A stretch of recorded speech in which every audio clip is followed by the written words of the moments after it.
Hello दोस्तों, कैसे आप सब। उम्मीद करता हूँ खैरियत से होंगे। मैं एम अली आप सभी का Haidari study point YouTube channel पे खैर मकदम करता हूँ। सीटेट अगस्त सन 2023 का पेपर आज यानी कि 20 अगस्त को मुनक्किद हुआ है। इसमें पूछे गए उर्दू के पेपर 1 की सेकेंड लैंग्वेज के क्वेश्चन को आज हम लोग डिस्कस करेंगे। आप हमारी इस वीडियो को लाइक करें, शेयर करें, हैदरी स्टडी पॉइंट को ज़रूर सब्सक्राइब करें।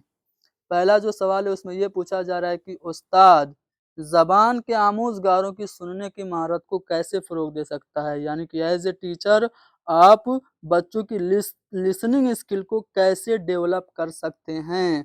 बच्चों को ऐसे मौके दे करके जहां वो मुख्तलिफ माखज यानी कि विभिन्न प्रकार के जो स्रोत हैं उनको और लोगों को सुन सकें और सुनने की सरगर्मियों में गतिविधियों में शामिल हो सकें, या फिर जो भी वो खामोशी से सुन रहे हों उन्हें वो सुनते रहें, या फिर क्लासरूम के अंदर और बाहर आमोजगारों के साथ मुस्तकिल बातचीत करके या ज़बान की दूसरी महारतों के अलावा सिर्फ सुनने की महारतों पे तवज्जो मरकूज़ करके। तो लिसनिंग स्किल को आप डेवलप कराना चाहते हैं तो आप बच्चों को ऐसी अपॉर्चुनिटी देंगे जहाँ पे वो मुख्तलिफ माखज़, मुख्तलिफ लोगों को और सुनने की विभिन्न प्रकार की सरगर्मियों में, गतिविधियों और एक्टिविटीज़ में शामिल हो सके, यानी कि ऑप्शन नंबर 1 हमारा सही है।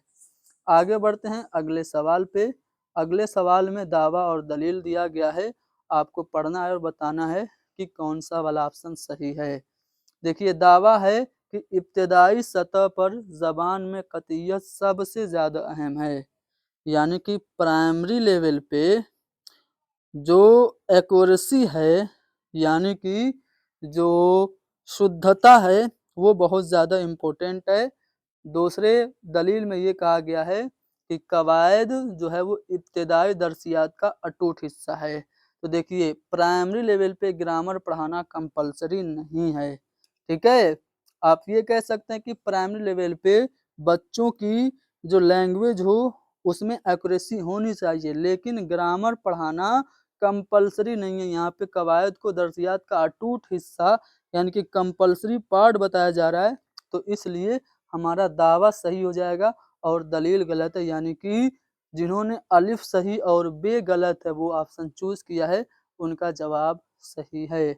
देखिए, ये एक अनऑफिशियल आंसर की है, इसमें रद्दो बदल मुमकिन है, लेकिन मैं हत्तल इम्कान कोशिश कर रहा हूँ कि सही जवाब आपको बताऊँ। ज़बान की नौइयत, ज़बान की आमोजिश की नौइयत और दरसियाती निज़ाम में इन दोनों के इतलाक़ के बारे में नज़रियाती मौक़िफ़ और अक़ीदा क्या कहलाता है, तो इसे हम लोग कहते हैं अप्रोच, यानी कि अंदाज़े नज़र।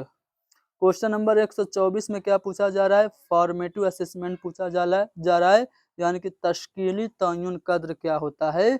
कोर्स के दौरान पहले से मुतअय्यना या मखसूस मराहिल पर अंजाम दिया जाता है, या फिर इसमें तब्दीली नहीं हो सकती है, या फिर तदरीसी या आमूसी अमल में जो कुछ हो रहा है वो होता है, या फिर रवां तरक्की और बेहतरी के लिए होता है। तो जो फॉर्मेटिव असेसमेंट होता है ना, वो आपकी बेहतरी के लिए होता है, यानी कि आप कह सकते हैं कि ये ऑन गोइंग डेवलपमेंट यानी कि रवां तरक्की और इम्प्रूवमेंट के लिए होता है। तो ऑप्शन नंबर 4 हमारा ज़्यादा मुनासिब है। क्वेश्चन नंबर 125 में आपको total physical response related question है। इसमें क्या कहा गया है कि नए आमोजगारों के लिए सबक का मंसूबा बनाने के दौरान उस्ताद ने कुल जिस्मानी रद्द-ए-अमल यानी कि टोटल फिजिकल रिस्पांस के तरीके पर तवज्जो देने का फैसला किया। सबक में कुल जिस्मानी रद्द-ए-अमल की शमूलियत के लिए उस्ताद के दर्ज दिल में से किस पर अमल करना चाहिए। तो देखिए, टोटल फिजिकल रिस्पांस जो होगा उसमें बॉडी से रिलेटेड कोई ना कोई एक्टिविटी होगी। तो अगर आप लोग तीसरे वाले ऑप्शन में देखें कि क्लास में कुछ बदनी सरगर्मियों को, बदनी सरगर्मी यानी कि आप इसे अंग्रेजी में कहेंगे तो किस तरह से कहेंगे, बॉडीली एक्टिविटीज, यानी कि क्लास में कुछ बॉडीली एक्टिविटीज को इंक्लूड करने का, शामिल करने का मौका देना या फिर यकीनी बनाना, ये आपका टोटल फिजिकल रिस्पांस में होता है। तो हमारा ऑप्शन नंबर 3 जो होगा वो करेक्ट होगा। क्वेश्चन नंबर नेक्स्ट में आपसे पूछा गया है कि कवायद का कौन सा अंदाज़े नज़र इस बात को यकीनी बनाता है कि ज़बान की आमोज़िश कवायद की आमोज़िश है। यानी कि जब हम ज़बान की आमोज़िश करते हैं तो उसमें पहले रूल सिखा देते हैं, किसमें? तो हम डिडक्टिव मेथड में ऐसा करते हैं, ठीक है ना? तो डिडक्टिव मेथड में हम पहले ही बच्चों को पढ़ा देते हैं रूल्स, ठीक है? उसके बाद हम उस पे एग्ज़ाम्पल कराते हैं, तो इस्तिखराजी तरीका यहाँ पे सही जवाब है। बाकी सीटेट की ऑफ़िशियल आंसर की के मुताबिक इसका क्या जवाब है, इसके लिए हम इंतज़ार करेंगे। 5वीं जमात के तलबा को कुछ लिखने का काम देना चाहता है एक उस्ताद, तो उसको सबसे ज़्यादा किस पे तवज्जो देनी चाहिए? तो सेहत और रवानी पे।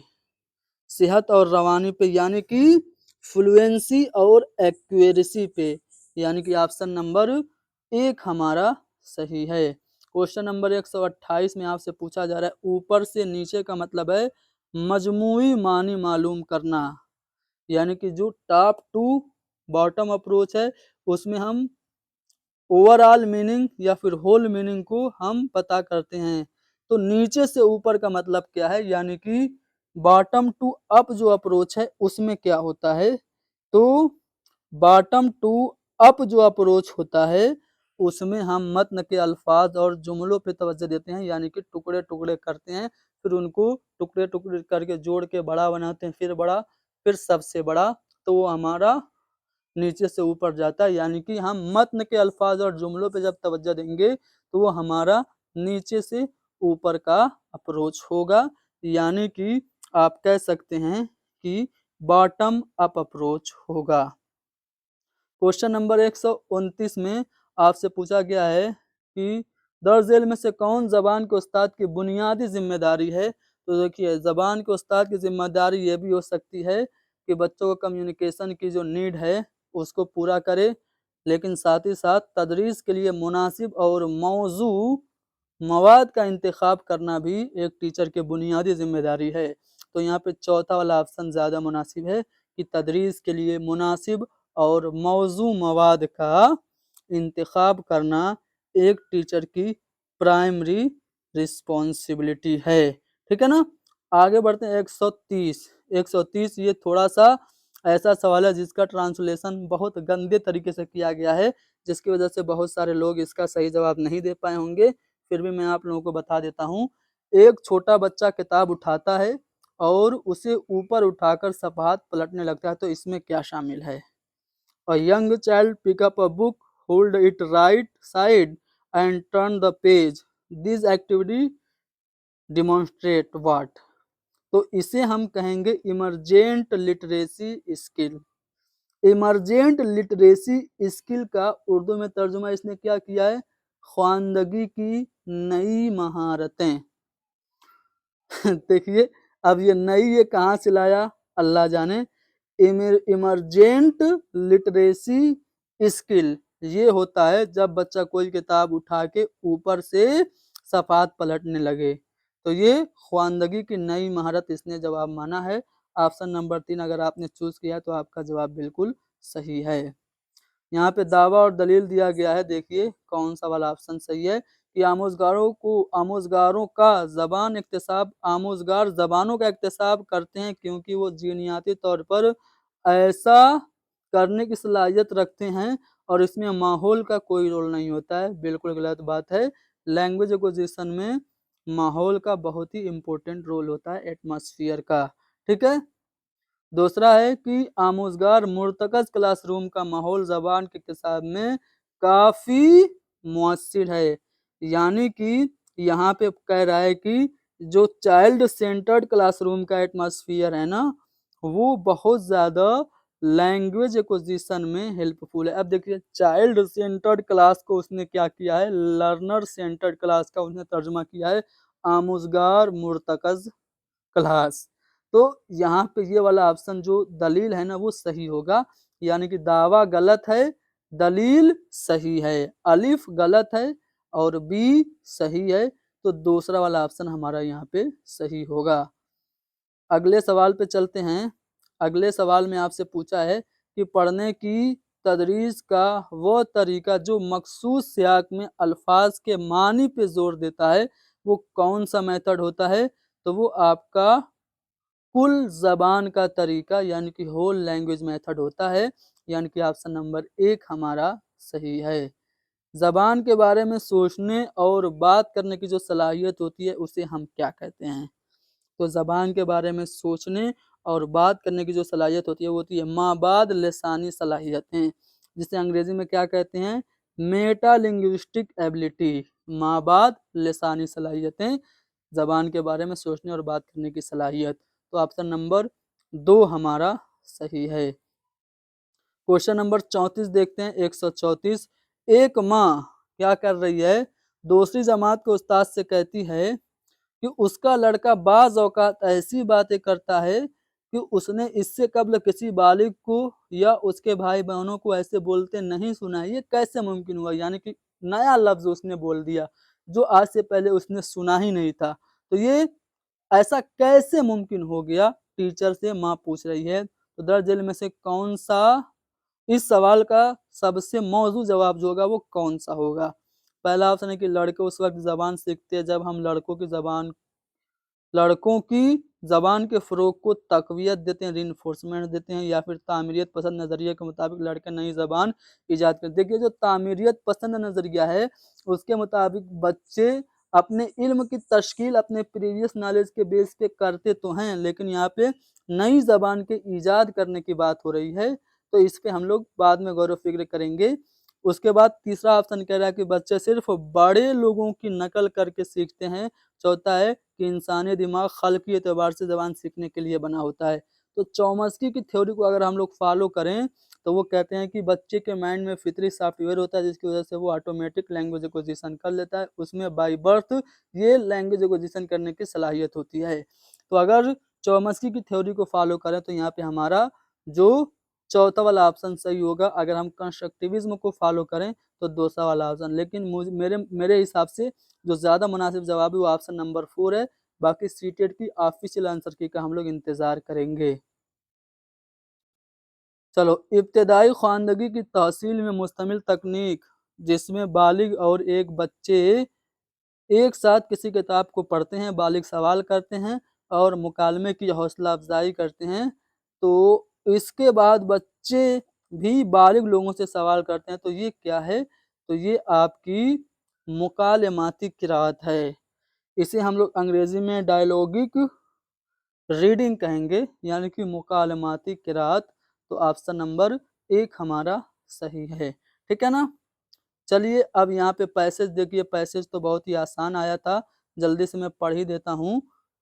क्या कह रहा है कि मगरमच्छ और इंसान की बहुत सी आदतें, बहुत सी ख़ुसूसियात एक दूसरे से मिलती हैं। उसकी सूंघने और सुनने की सलाहियत बहुत तेज़ होती है। हिंदुस्तान में मीठे पानी का मगरमच्छ मुल्क के तकरीबन सभी इलाकों के चश्मों, दरियाओं और तालाबों में पाया जाता है। रेंगने वाले इस जानवर की खाल खुरदरी होती है। इसकी लंबाई 4 मीटर बल्कि उससे भी ज़्यादा हो सकती है। बाज़ मगरमच्छों का वज़न तो 300 किलोग्राम तक होता है। छोटे मगरमच्छ छलांग लगाने में माहिर होते हैं। मछली उनकी खुराक का अहम हिस्सा है। इसके अलावा ये छोटे केकड़े और मेंढक भी खाते हैं। जब वो मज़ीद बड़ा हो जाता है, तो जंगली सूअर और हिरन तक पकड़ लेता है। ये पैसेज था। अब इससे रिलेटेड सवाल हैं, जल्दी से मैं जवाबात बता देता हूँ। मगरमच्छ में क्या सलाहियत होती है? तो सूंघने और सुनने की। अगले सवाल में पूछा है कि मगरमच्छ कैसा जानवर है? तो रेंगने वाला जानवर है। ऑप्शन नंबर 4 हमारा सही है। मगरमच्छ किस काम में माहिर होते हैं? तो छोटे मगरमच्छ जो होते हैं वो माहिर होते हैं छलांग लगाने में। अगले सवाल में पूछा गया है कि मगरमच्छ की खुराक का अहम हिस्सा क्या है? तो मछली मगरमच्छ की खुराक का अहम हिस्सा है। क्वेश्चन नंबर 140 देखिए। क्वेश्चन नंबर 140 में क्या पूछा जा रहा है कि बड़ा होने पर मगरमच्छ कौन से जानवरों को पकड़ लेता है? तो जंगली सूअर और हिरन को पकड़ लेता है। एक और पैसेज नहीं, कुछ और सवाल हैं। हिंदुस्तान में कौन सा मगरमच्छ मुल्क के तकरीबन सभी इलाकों के चश्मों, दरियाओं और तालाबों में पाया जाता है? तो मीठे पानी का मगरमच्छ तकरीबन सभी इलाकों, चश्मों और दरियाओं और तालाबों में पाया जाता है। क्वेश्चन नंबर 142, ख़ुसूसियत की जमा ख़ुसूसियात होती है और मीठा का मुतज़ाद तीखा हो जाएगा, ठीक है। मीठा का मुतज़ाद तीखा। अब जो था एक और पैसेज था, इसे भी मैं पढ़ देता हूँ। कहा जा रहा है कि सतही ज़मीन जिस पर हम सब इंसान रहते हैं, इसके ऊपर फ़िज़ाई कुर्रे का मौसम काफ़ी हद तक ज़मीन पर वाक़ मौसम का ज़िम्मेदार होता है। हमारी फ़िज़ा में लगभग 80% नाइट्रोजन और 20% ऑक्सीजन पाई जाती है।